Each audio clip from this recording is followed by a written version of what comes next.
ای آدمی زاد، نظر کن بر این حیوان که می خواهد جان خیش را از دست این درنده آبی نجات دهد و همگلگان او باشد از دور او را نظارت کرده تماشا می کنند که چه خیل این درنده بدهیبت او را پاره پاره کرده به قهر آب می برد و خود را طوری وانمود می کنند که گویا به او یاری کردن می خواهند.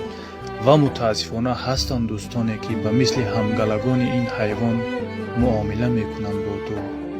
در وقت خوش و خرسندیت آنها در برد و در وقت کوچکترین مشکلیت آنها دور زیبرد. چنانه که بزرگان گفتند هیچ وقت مگو که گندم دارم تا آن زمانی که در انبارت نباشم.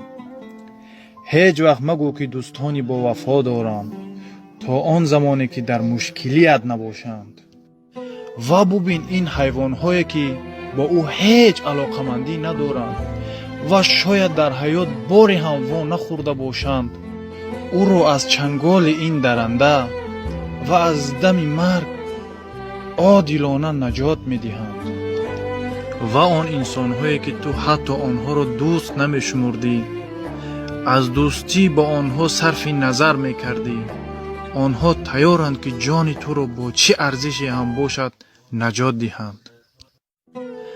من یاری کردم، دل به قراری کردم، یاران این زمانه و مثل گل انارند، از دور جلوه دارند نزدیک بوی ندارند.